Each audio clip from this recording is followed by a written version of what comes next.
Oke, terima kasih buat kesempatannya. Saya akan menjelaskan tentang lembaga keuangan. Lembaga keuangan itu apa sih? Lembaga keuangan itu merupakan badan usaha atau institusi di bidang jasa keuangan yang bergerak dengan cara menghimpun dana dari masyarakat. Terus manfaat dari lembaga keuangan itu dibagi jadi dua. Yang pertama tuh manfaat likuiditas. Jadi kalau misalkan manfaat dari likuiditas ini tuh merupakan kemampuan untuk mendapatkan uang tunai pada saat diperlukan. Jadi kita tuh nggak perlu khawatir akan kekurangan ketersediaan uang tunai yang beredar di masyarakat. Terus yang kedua ada pengalihan aset. Pengalihan aset itu merupakan lembaga ini tuh bakal mengalihkan aset-aset dengan cara meminjamkan dana kepada pihak lain untuk dikelola dalam masa waktu tertentu. Terus macam-macam aset finansial itu ada dua, realokasi pendapatan sama kemudian kemudahan transaksi. Habis itu jenis lembaga keuangan itu dibagi menjadi dua. Yang pertama lembaga keuangan bank. Lembaga keuangan bank itu tuh merupakan lembaga perantara keuangan yang didirikan dengan wewenang untuk menerima dan menghimpun simpanan uang, meminjamkan uang, serta menerbitkan banknot. Terus ada juga lembaga keuangan non-bank. Lembaga keuangan non-bank itu tuh dia memberikan berbagai jasa keuangan dan menarik dana dari masyarakat secara depositori atau secara tidak langsung. Terus fungsi dari lembaga keuangan tuh apa aja? Yang pertama ada bank. Bank itu tuh berfungsi sebagai lembaga yang menghimpun dana masyarakat dengan cara mengeluarkan dokumen berharga. Terus yang kemudian tuh bank itu bakal menyalurkan kembali dananya yang udah terhimpun tersebut itu dan menggunakannya untuk pembiayaan baik di bidang ekonomi maupun pembangunan dalam jangka waktu tertentu. Terus ada juga Pegadaian. Pegadaian ini merupakan lembaga keuangan non-bank. Pegadaian ini didirikan dengan tujuan agar dapat memberikan pinjaman kepada nasabah namun dengan jaminan berupa barang atau surat berharga. Terus yang berikutnya ada koperasi. Koperasi ini dia memiliki fungsi dan tujuan yang mirip sama kayak bank. Koperasi ini memberikan jasa simpan pinjam kepada anggotanya dengan bunga relatif rendah sehingga membebaskan masyarakat ini dari rentenir dan juga dapat mengolah keuangan secara lebih produktif. Terus juga pasti orang juga tanya, sumber dana bank itu dari mana sih? Sumber dana bank itu apa sih? Sumber dana bank itu tuh merupakan suatu usaha yang dilakukan oleh bank untuk mencari atau menghimpun dana untuk digunakan sebagai biaya operasi dan pengelolaan bank. Nah, terus menurut Undang-Undang Nomor 10 Tahun 1998, sumber-sumber dana tersebut itu merupakan yang pertama ada dana yang bersumber dari bank itu sendiri, kemudian yang kedua ada dana yang bersumber dari lembaga lainnya, yang ketiga ada dana yang berasal dari masyarakat. Terus sekarang saya akan membahas tentang giro. Giro tuh apa sih? Giro atau demand deposit itu tuh merupakan simpanan yang penarikannya itu dapat dilakukan setiap saat dengan menggunakan cek, bilet giro, sarana perintah bayar lainnya atau dengan pemindah bukuan. Terus berdasarkan pengertian giro itu dapat dijelaskan bahwa ada yang pertama simpanan pihak ketiga. Simpanan pihak ketiga itu berupa penyimpanan sejumlah uang di bank dalam bentuk giro. Simpanan itu tuh biasanya dilakukan atas kesepakatan antara pihak bank dan nasabah, di mana nasabah ini menyimpan dananya di bank untuk kemudian dikelola oleh bank. Kemudian ada juga penarikan dana dapat setiap saat. Itu tuh penarikan dana dari rekening giro itu dapat dilakukan kapan aja, asalkan dana yang tersedia itu mencukupi dana yang hendak diambil pada saat itu juga. Terus Cara penarikannya tuh ada beberapa jenis sarana yang dapat dipakai untuk menarik dana yang tertanam di rekening giro. Yang pertama itu ada cek. Cek itu merupakan suatu surat perintah dari nasabah kepada pihak bank yang memelihara rekening giro untuk membayar kepada pihak ketiga yang disebutkan dalam cek atau pihak yang memegang cek tersebut. Terus Billet giro itu tuh merupakan surat perintah dari nasabah kepada bank yang memelihara rekening giro nasabah tersebut untuk memindah bukukan sejumlah uang dari rekening yang bersangkutan kepada pihak penerima yang disebutkan namanya pada bank yang sama atau bank yang lain. Terus yang kedua tuh ada tabungan atau saving deposit.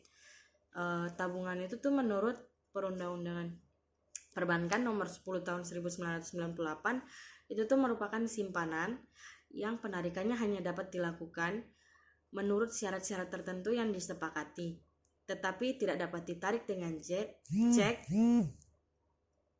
billet giro atau alat lainnya yang dipersamakan dengan itu. Terus juga alat penarikan yang digunakan untuk mengambil dana yang tersimpan dalam simpanan tabungan itu tuh antara lain yang pertama ada buku tabungan. Buku tabungan tuh merupakan buku yang dipegang oleh nasabah yang diberikan kepada nasabah pada awal menabung.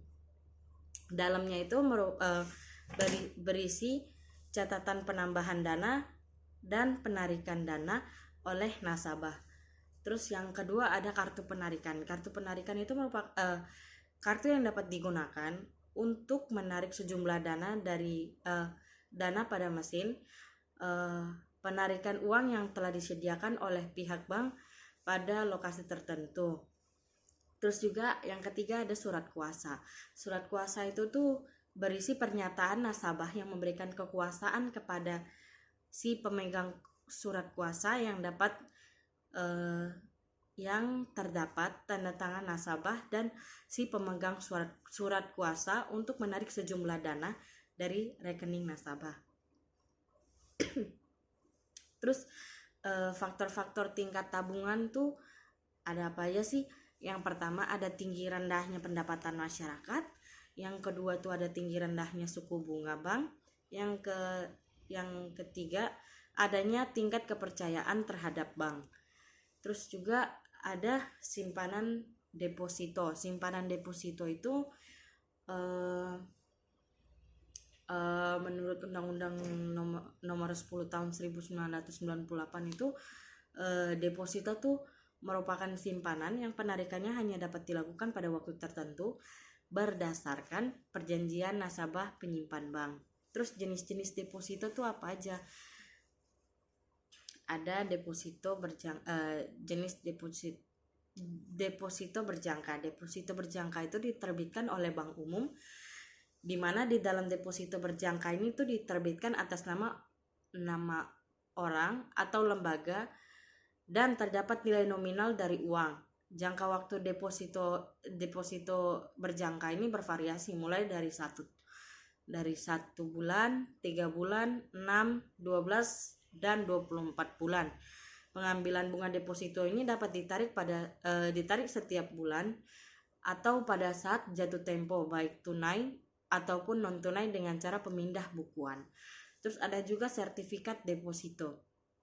Sertifikat deposito ini merupakan jenis deposito yang diterbitkan atas unjuk. Maksudnya itu di dalam sertifikat deposito ini yang diterbitkannya itu hanya ada senilai nominalnya, tidak disertai dengan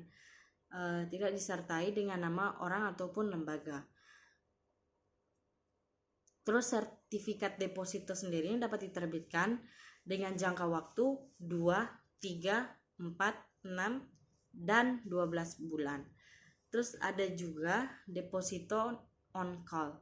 Deposito on call itu merupakan deposito yang berjangka waktu minimal 7 hari dan paling lama itu 1 bulan. Nah, ini tuh dia diterbitkan atas nama dan biasanya dalam jumlah yang besar. Misalnya itu 100 juta rupiah. Tergantung dari bank yang menerbitkan deposito on call tersebut.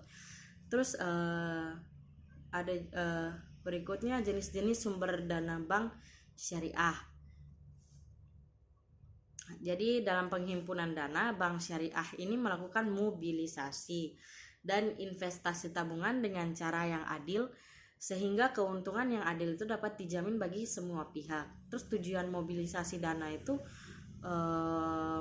merupakan itu hal yang penting karena Islam secara tegas mengutuk penimbunan tabungan dan menuntut penggunaan sumber dana secara produktif dalam rangka mencapai tujuan sosial ekonomi Islam. Terus bank syariah ini dia melakukannya itu tidak dengan prinsip bunga atau riba, itu melainkan dengan prinsip-prinsip yang sesuai dengan syariat Islam. Terus modal dari bank syariah modal bank syariah itu tuh sumber daya bank syariah ini berasal dari modal, karena bank syariah ini pada dasarnya itu adalah sistem Islam yang berorientasi modal. Rasio yang kecil dari modal terhadap total sumber dana terbukti itu merupakan praktik yang baik dari bank. Terus ada rekening giro. Rekening giro syariah itu tuh merupakan giro yang dijalankan berdasarkan prinsip-prinsip syariah. Dalam hal tersebut itu Dewan Syariah Nasional ini dia mengeluarkan fatwa yang menyatakan bahwa giro ini dibenarkan secara syariah adalah giro yang dijalankan berdasarkan prinsip wadiyah dan mudharabah. Terus ada juga rekening tabungannya. Bank syariah ini dia menerima simpanan dari nasabah dalam bentuk rekening tabungan atau saving account untuk keamanan dan kemudahan pemakaian seperti rekening giro, tetapi tidak se-fleksibel rekening giro. Nah, terus habis itu ada rekening investasi umum. Rekening investasi umum atau investasi yang tidak terikat. Itu bank syariah ini dia menerima simpanan deposito berjangka dan memasukkannya ke dalam rekening investasi umum. Terus yang berikutnya ada rekening investasi umum khusus. Selain dari rekening investasi umum, bank syariah juga ini dia menawarkan rekening investasi khusus atau special investment account kepada nasabah yang ingin menginvestasikan dananya langsung dalam proyek yang disukainya. Terus ada juga obligasi syariah. Bank syariah ini dapat melakukan pengerahan dana dengan menerbitkan obligasi syariah. Dengan obligasi syariah ini bank dapat mendapatkan alternatif sumber dana berjangka panjang atau 5 tahun atau lebih, bisa lebih, terus sehingga dapat digunakan untuk pembiayaan berjangka panjang. Obligasi syariah ini dapat menggunakan beberapa prinsip yang dibolehkan syariah seperti mudharabah. Itu tuh merupakan atau prinsip bagi hasil dan ijarah atau prinsip sewa. Di luar penghimpunan dana atau kegiatan usaha bank syariah ini dapat digolongkan ke dalam transaksi untuk mencari keuntungan atau tijarah, dan transaksi tidak untuk mencari keuntungan atau tabaru. Transaksi ini dia itu mencari keuntungan dapat dibagi lagi menjadi 2, yaitu transaksi yang mengandung kepastian atau natural certain contract, atau kontrak dengan prinsip non bagi hasil atau cuma jual beli sewa, dan transaksi yang mengandung ketidakpastian atau natural uncertain contract. yaitu kontrak dengan prinsip bagi hasil. Transaksi NCC berdasarkan pada teori pertukaran, sedangkan NUC itu berlandaskan pada teori percampuran. Sekian yang dapat saya presentasikan. Mohon maaf jika ada salah kata. Terima kasih.